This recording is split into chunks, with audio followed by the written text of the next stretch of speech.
So today's session is for you to have clarifications on a couple of things like how to present yourself in offline debates, how is it going to be different offline, the themes perhaps of the out rounds or the rounds that you're going to have at IIT, and a couple more things which you might want to know about, and I'll just be covering those. So to begin with, the most simple thing is the format because it's just the same as it was in the qualifiers, except that it's offline at IIT, of course.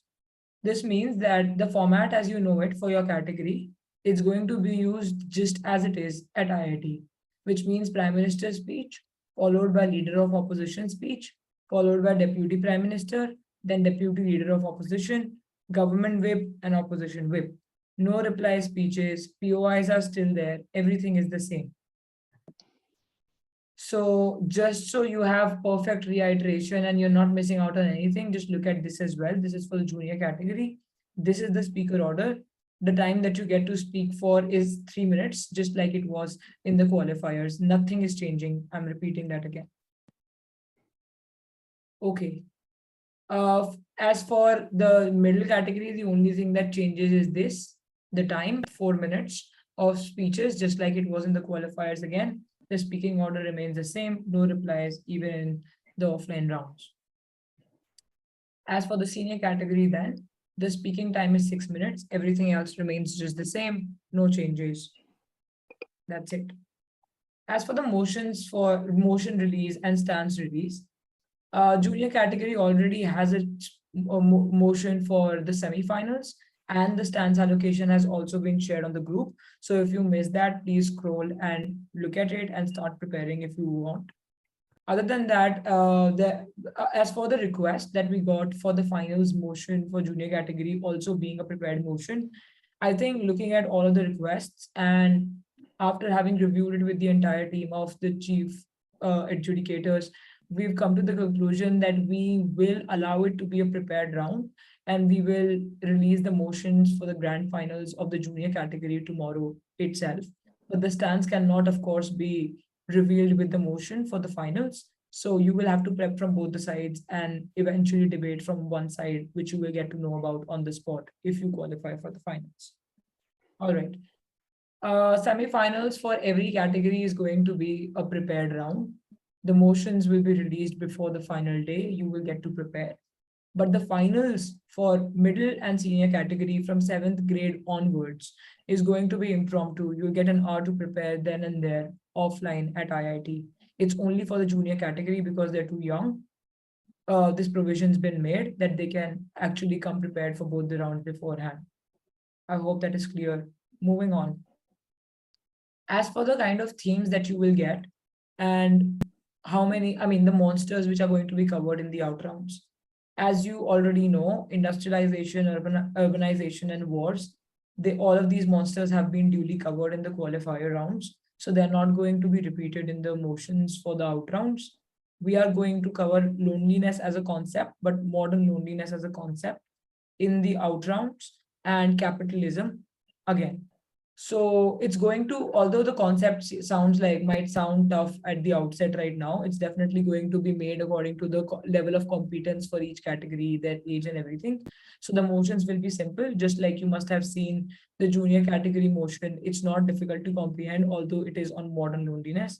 So the difficulty of the motion will vary according to grades, of course, but the theme remains the same for everybody, which is modern loneliness and capitalism. So modern loneliness is, just for reiteration, if you guys do not understand entirely what this means.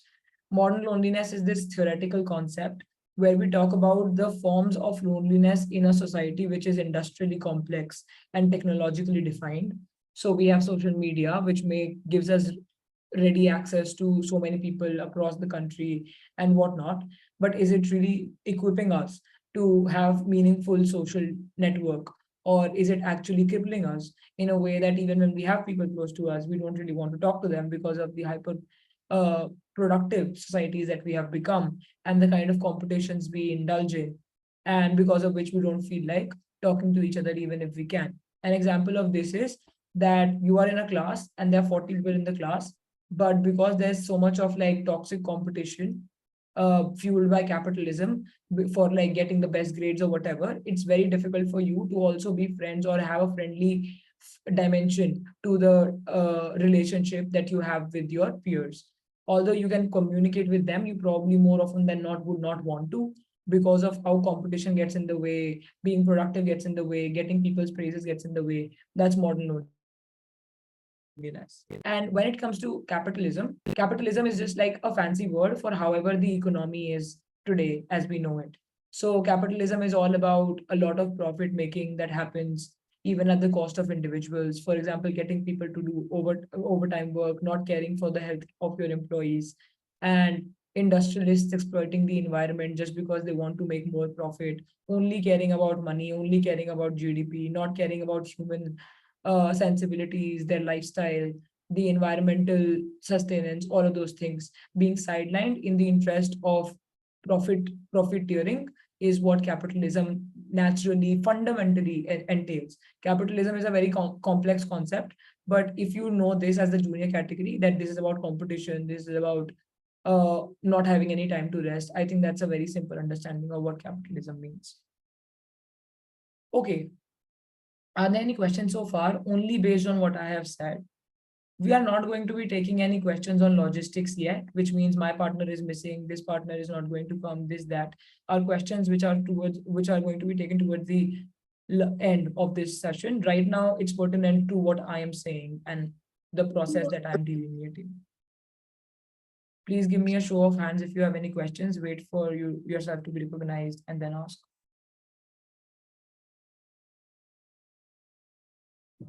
Manit, yes. Do not skip. Ma'am, am I audible? Yes.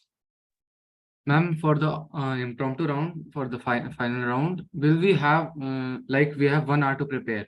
So we can only write the content in it. So will we be allowed to take our content to the podium and read You it? will be. You will be, Okay. yes. All right. I think Samarth also has a question. Yes, please. Can you please give us an example of what a motion on modern loneliness could look like? Well, a classic The example. Okay, category? everybody can look at the motion for the junior category. It's not going to be very complex. It's something that you can think about yourself. Okay, thank you. Whoever is confused about what motions on modern loneliness are going to look like, please look at the junior category motion. Even if you don't have to prepare on it, it's a good example. I wanted to know the rules for POIs. Yes, POIs I will come to shortly. Okay, let's move on if there are no other questions. I'll deal with the POIs. I got your question. As far as tips and tricks are concerned, as to what I can tell you about prep, etc. So preparation for the rounds is going to be unchanging for the junior category. That is, you're going to get time to prepare. You can be with your teammates, just like you prepared yourself for the qualifiers. The process can remain identical. Even for the out rounds, nothing changes for you guys. But people who are going to do at least one impromptu round, which is finals, which is people from 7th grade onwards, you have to start case prepping strategically. What do I mean by that? I think some strategy is always employed by everybody who does anything. I don't mean to say that right now you're not like developing your case lines strategically. What I'm trying to say is that when you're given only an hour and not an entire day to prep, you should like be hyper sensitive to several things that you might miss out on when you're only given an hour. So the time constraint can oftentimes get you to miss out on things, which is why I'm giving you a checklist of sorts here, which you can use to see that you're doing everything right. First of all, please do not skip framing. Whoever is confused about framing, framing is just your setting up of the debate. What does this particular word mean? How does it operate within the debate, etc. For example, I spectated some of your debates on the day of the qualifiers, some middle senior category debates. And what I saw was that the motion on sanctions was being pursued without even you guys defining sanctions. That's not ideal. So even if you won, that's probably because sometimes, I mean, it's easy to take a round even without definitions, but definitions also make your case stronger. So please do not like bypass framing or setting up a status quo. What does the world look like? Who are the people impacted by this debate? Those basic fundamentals, if you don't establish, it's going to be difficult for you to pursue the debate. So please make sure that you are starting your case prep by deciding these factors and then moving on to the argumentations. Don't jump to the argument directly. Please first have some framework and then go to the argument. Okay. Secondly, don't forget to analyze your arguments. Again, I see a lot of people doing this. They say, oh, sanctions are good because they will make the country not go to war. Although I think this can be an argument, I'm still not going to buy it as an adjudicator if you don't analyze it properly for me. You can't just say that, oh, we think sanctions are good because they will deter countries from going to war without giving me a reason for how you came to that conclusion. I think sanctions are not enough for countries to be stopped. So what is it about your analysis that is so special that the adjudicator should buy your analysis over your opposing teams? For that, you need to explain, panel, we have 4 reasons for why we think sanctions are good for to preclude countries from going to war. First reason is that countries fear loss of trade. So when you impose sanctions on them, they are likely to be mellower, or like they're likely to step down and not water down in their efforts to like launch a nuclear attack or whatever. Secondly, any country would not like international dishonor, and sanctions actually bring that onto them. So it's likely that this country would try to go according to the global order and like work according to it and not antagonize or offend other countries. Thirdly, any leader wants their country to be, any leader wants the country to thrive while they are ruling. So if I'm ruling in a country for 5 years, I want the country to do its best in these 5 years so that my name goes down in history in golden letters. So this is why if sanctions are imposed, I will not like that as a leader, probably because I will think that, oh, my people are fighting again now actually against me because they see that the economy is coming apart and nobody is trading with us. So there are 3 reasons for why countries will easily be deterred to not for not going to war if you impose sanctions on them. That's how you analyze an argument. There's a huge difference between saying like putting across a statement and actually getting across with analysis. Please keep that in mind. Also, analysis is something that you should think about during case prep, not on the spot. No, and nobody is smart enough to think about analysis on the spot. This is something that comes from team discussion. Okay. Third point, examples can be used, but not too many. Again, another thing that I noticed in the qualifiers, you can use examples, sure, but don't make the entire debate about one example. For example, you can't just talk about a Gandhian principle as the best principle because Mahatma Gandhi used it. I keep giving this example over and over again so that it just like is internalized by you all. Now, although something might have worked well for Mahatma Gandhi in his time, it might not work so well for a freedom fighter in the current situation because of how times are different. Today, it's an industrially complex society. At his time, there it wasn't. So examples alone will not help you prove a point. Try to reason it out. Try to give like layers of analysis, like I just explained through the idea of wars and sanctions. Fourth point, don't spend all your time writing speeches. Now you have only 1 hour. So don't say that, okay, 3 of us can divide, pick a corner in the room and start typing our speeches out and not reconcile. I think even if you don't have proper speeches written, it's perfectly all right as long as you have pointers with you. Even if you bring palm cards and write 1 point on each card, I think that's good enough. The analysis you can do by yourself, you know English. So articulating on the spot should not be a problem. If it is, then definitely write down your speech. I'm not against it. I'm just saying that even if you have to write down your speech, please time it out well. Give 15 minutes to writing down the speech and 45 minutes to preparing the case entirely, or 30 minutes to prep and the last 30 minutes to writing it down. Do not immerse in writing even before thinking about what you're going to write with your teammates. I hope that's clear. Then, in terms of the 5th point, about how coordination is important and you need to share your ideas with your teammates. Again, you can't just develop a case line on your own whim and fancy. You can't think that my argument is the better argument, so let me go run it and the deputy and whip can take care themselves. That's a bad approach. Even if you're being confident, that's not going to, even if you're confident in the argument that you're making, it still is not going to come up roses, because if your deputy and whip cannot carry it forward because they don't understand the argument that you made, then it's going to be a pointless exercise, right? So please discuss and like establish a consensus on every argument that you come up with. Team cohesion is key to winning. If one speaker makes an argument, the other should be able to follow through. They shouldn't be confused about what this person ended up saying because it wasn't a part of this case prep. I hope I have made myself clear. I will take questions based on what I just explained. Okay, I do have a question or two in the chat as well. Please, could you share that slide on the motion again? Yeah, sure. If you want, we can share this PDF in its entirety after the session. Ma'am, as a junior, do we need to give a status quo characterization?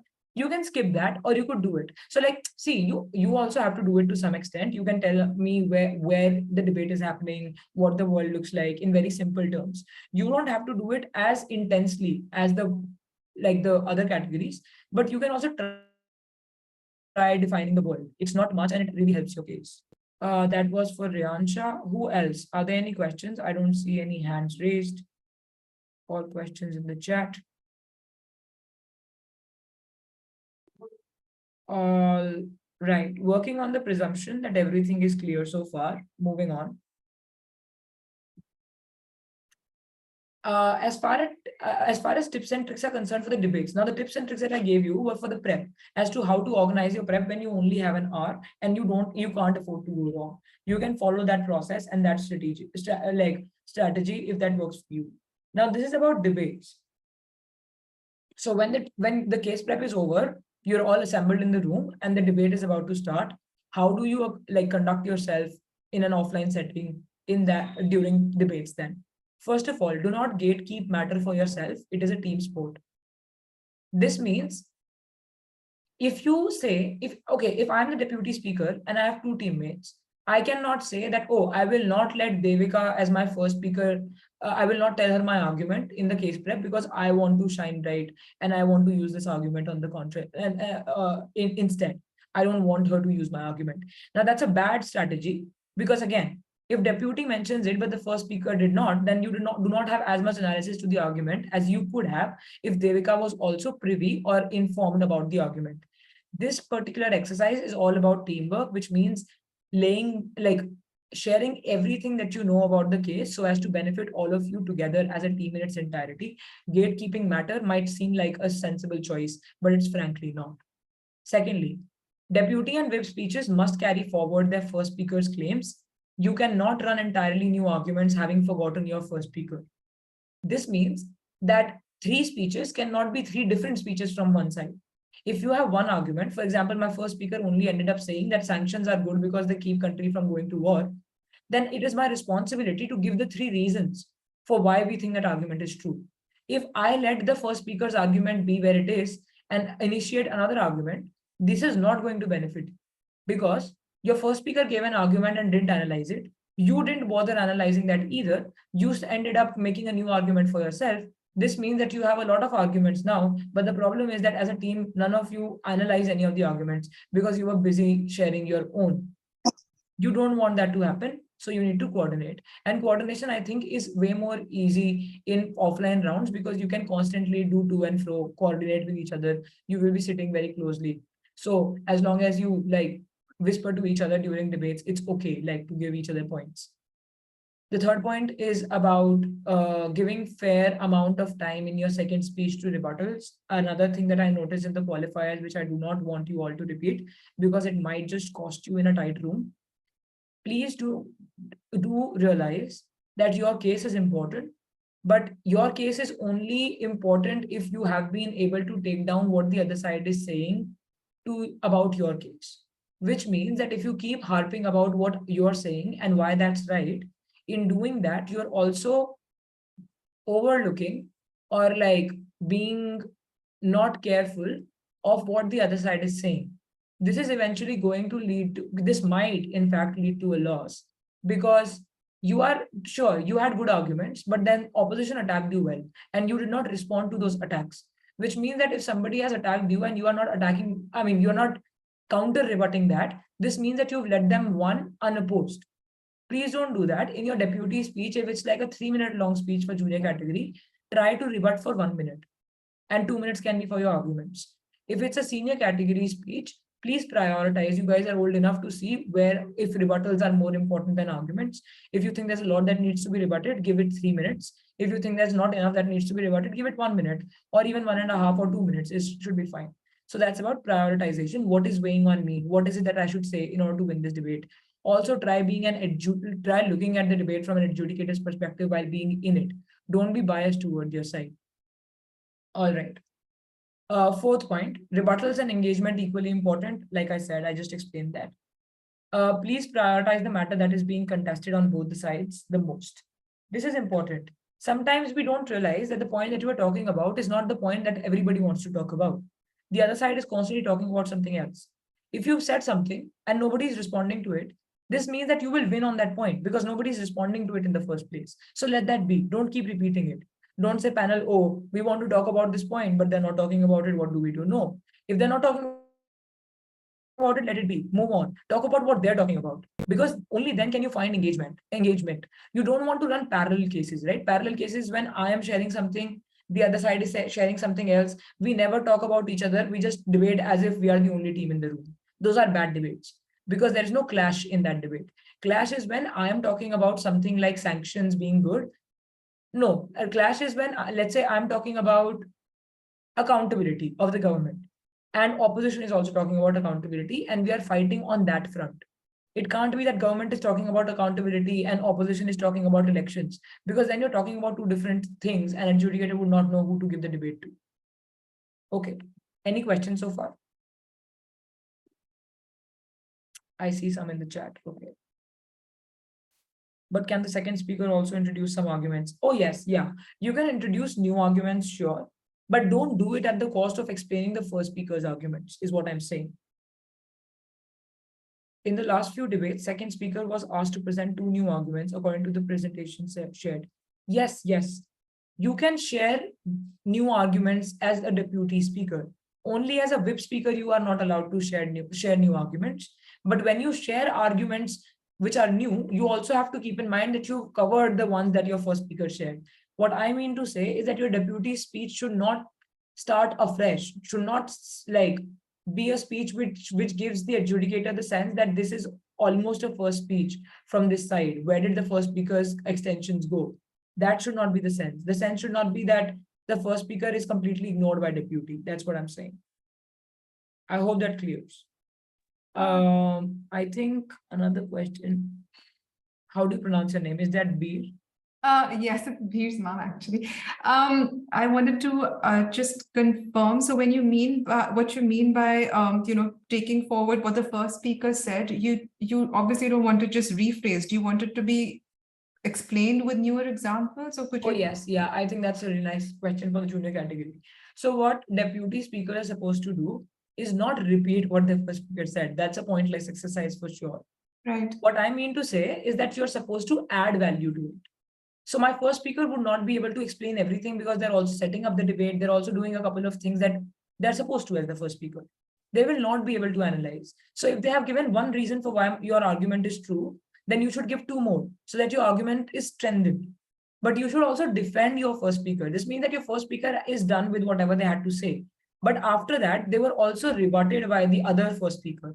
You need to make sure that you rebuild the argument that stands destroyed by the other side of your first speaker. That's what the second speaker is supposed to do. Okay, got it. Thank you. Extend with value addition. Value addition is important. Reiteration does not hold value. Okay, thank you very much. You're welcome. All right. I think there's something in the chat. If the third speaker has introduced new analysis, should the other team respond to it? Well, you could. See, there's something called the margin of victory.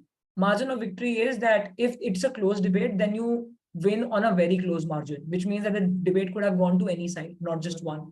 So, and when it's a clear margin of victory, it means that you really won the debate, by a lot of points. So if you want to make the margin, if you want to inflate the margin of victory, then you can definitely respond to the whip speaker's points. Also, it's safe to rebut whip speaker's points as well, because then you don't have to worry about the adjudicator having kept it in mind, or maybe if that the adjudicator might have bought those points, etc. Rebut everything as long as you can. If you can't, whip dump is whip dump. You can let it be. Whip dump means arguments which are new in the whip speech, so it's dump because nobody cares about them. That's like debate terminology. Kabir, does that clear your question? Like, give you a reasonable answer? Yeah. Yes. Thank you. Alright, you're welcome. Okay, wait, did I? Yeah, this is important. How to manage offline debates. So a couple of differences, right? As to how POIs, when you're doing them online, then you're supposed to put in the chat, unmute, show the emoji hand. It's going to be slightly different. So I'm just going to enlist that beforehand so as to avoid any like confusion that might transpire while the debates are on. Offline debates are very similar to what you had in the qualifiers. Process remains the same. I think that I've reiterated a couple of times now. You will be allowed to carry your pages to the podium for reference. I think somebody already asked about it. But yes, you can carry 3, 4, 5, however many pages you want. Nobody is going to censure you for that. But you shouldn't like entirely be reading out your speeches. It'll also cost you a lot if you're necessarily writing every word down, because it's going to take away from the case prep that time that you have. So having pointers is the best strategy. Like I said, you guys know English. You can make sentences on the spot. It's just about the point clicking at the time. And that will click when you have just pointers one on one palm card, like that. You can talk to your teammates in between the speeches softly being the keyword, please, so that the speaker on the podium does not get distracted. Okay, now offline debates are slightly sometimes more intimidating for some people. Please be very respectful of the decorum in the room, also because you would be on the podium as well. Debaters are free to talk to each other because that's how you communicate ideas while the debate is on. So if I'm done with my speech, I was the first speaker and I want to tell my deputy speaker something, it cannot happen without me communicating with them. So communication is paramount. We understand that, which is why you're given the leverage to talk among yourselves, but not loudly. You have to softly do that, and you can't constantly be talking about it. You only have to talk about the stuff that you think is really important and needs to be communicated. And you can find like subtler ways of communicating things to your teammates as well while you're sitting together, like writing it on like a piece of paper and circulating it among the three of you or some such thing. So try to keep it down, but yeah, you can coordinate with each other. In fact, it's advisable that you do. So deputy speakers should not be burdened with finding all the rebuttals by themselves. You can also help them as the whip speaker or the first speaker. That's completely doable. Also, don't end up fighting with each other for whose rebuttal is the better rebuttal. Just like work as a team, and you can like rebut one argument with 3 rebuttals as well. That's okay, as long as you know how to manage time. All right. For POS, you will raise your hand if you want to ask one and wait for the speaker to acknowledge or deny it. So let's say there's a speech going on, I'm on the other side, and I want to ask the speaker a POI. I'll just raise my hand. I will not heckle. I will not say POI in the middle of the speech. That's completely distracting, and you will be penalized for disturbing speakers like that, or if they feel intimidated because of those reasons. Just a show of hands, nothing more. You have to be mute and give them a show of hands. If they take it, fine. If they don't take it, keep your hand up. If they say, I don't want a POI, please do not raise your hand after you have had the clarification of a decline. Okay. Last slide about things that you can carry in the debate room. So of course, you can carry your devices to access your speech, but it should not have internet access. So if you are in the habit of typing and you don't understand your own writing and stuff like that, you can just do it on a Google Doc. Carry your tabs, any fancy device, just without internet, please. You can carry palm cards as well. I think that's more advisable because devices just like it's very difficult to control them. I think palm cards and papers would be better, or any other paper on which you have things written. So you can carry that. You cannot carry books like Constitution of India or an encyclopedia or novel to quote from them. People like to do that in MUNs. That's why I'm making this clarification. People carry and don constitutions during MUNs. That's not something that's permitted in the parliamentary format of debating. Research is prohibited, and any instance of it will lead to disqualification. Junior category already has the motion with them, so research is prohibited for them as well, which means that on the in that time in the debate rooms, nobody should have access to internet except for the parents who are not involved in the debates. Okay, Criteria of how adjudicators are going to judge you remains the same. It's going to be matter, manner, and method. Manner does not, okay, manner is about having eye contact and all of those things. But it's not about how you are, if you having facial expressions or being very animated. This means that if somebody is not animated, if they're soft spoken, if they're not like seemingly aggressive or assertive in their stance, they'll still get marked well for manner. So don't mistake manner for like a theatrical display. I think that happened in the qualifiers. It's okay for you to not express yourself too vehemently and still be marked well. So manner is just about like being respectful, having decorum, not calling the other, I mean, your opponents things that you should not, nasty stuff. So just like being very nice and having an equilibrium is what manner is about in parliamentary debates. So yeah, matter, method, and manner would also count the use of research and everything. So you can't like use the internet. All of that is a part of your conduct. Cool. With that, I think I am done with the thing that I wanted to specify before we meet at IIT Delhi on the 13th of May. Can you all, okay, you have one last chance to ask me questions about the things that I just explained. How will it be ensured that internet is not getting used? Can we just make a rule and mobile and electronic devices not permitted in the finance? Okay, we don't have to be over skeptical about the use of internet. I'll tell you why. Whoever is using the internet is only harming themselves because the adjudicators who have been judging parliamentary debates, they don't care about research. If you tell them that 60% of the water bodies are like contaminated, 90% of the women are not allowed to do this, they really don't care. They just won't write it down in their pages because that's research based. And research, they know they're not supposed to credit. They will credit rationality. They will credit logic. They will credit the number of reasons you can find for an argument. And the adjudicators have the sensibility to comprehend who has research and who has not. They're very, very experienced. So you don't have to skeptical about it. We don't have to like put everybody under CCTV surveillance for that. It's still going to be perceptible. And if you use the internet, you're really like doing yourself some harm because the internet will not give you the arguments that you can yourself think about. It does not give you the nuance. Okay.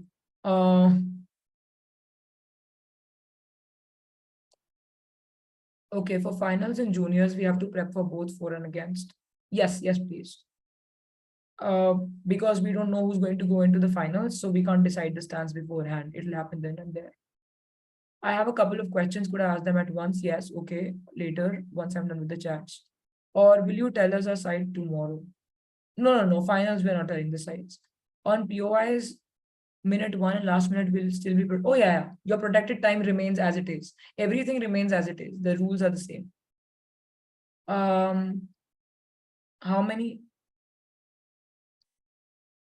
many total debates will we have? And for the semis, do we have both impromptu and prepared, or is impromptu just? Oh, the only 2 rounds left. Semi-finals, if you make it through the through semis, then you will go to the finals. And if you win the finals, then you're probably the winner of the tournament. So yes, only 2 rounds. These are elimination rounds, which means that if you're out in the semi-finals, then you can't play finals, of course. So only 2 rounds. When will the senior motion be released? Senior motion will be released on 12th of May for the semi-final round only. Final will be on this like impromptu. When shall we get the topic for semi-finals? Who is this? Adya, which category? Okay, instead of researching, it is possible that debaters use the internet to search for arguments instead of facts and may use. No, I mean, see, that doesn't make you a good debater. I think you should self-regulate in this case. You guys are young and like you can debate your way through another 4 or 5 years because university debating is also rigorous and like it invites good people. But if you're building a habit and you're trying to become a good debater, ChatGPT, etc., does not help because it feeds you with ideas, and parliamentary format is about exploring how much you know and how well you can mechanize it or like organize it so that it sounds rational. We are not going to set motions which are very difficult or which will have terms which are impossible for you to comprehend. When we have a certain fancy term, we are also going to give you a context slide for it. So there's literally nothing you would need the internet for. Just have faith in what you're thinking and just organize those thoughts well. Can we get phones to communicate with the parents after debate? Yeah, yes. Okay. I think Manit had a lot of questions that you wanted to ask at all at once. You can, now's your chance. Ma'am, am I audible? Yeah. Ma'am, firstly, that there is no in the schedule. There is no mention of the announcement of results of senior semi-final. So will it be announced before the lunch or when? Results will be announced before final announcement. So 2 p.m. is finals announcement, right? Yes, ma'am. It can't, that is result declaration technically. Because after we have announced the winner, we will immediately go into finals. So 2 p.m. is your time for result announcement. So the ones who have lost the semi-finals can leave that at that time only. I mean, you're free to, but if you want to wait for the award ceremony because you might be getting an award for semi-finals, like best semi-final speaker or something, then you might want to stay back. But if you don't want to, I think you're free to leave if you lost semi-finals. Okay, ma'am. And will we be where parents will be allowed to enter the debate room, right? Yeah, yes. Okay, ma'am. Got it. Thanks. All right. Any other questions? Okay, yeah, Manna.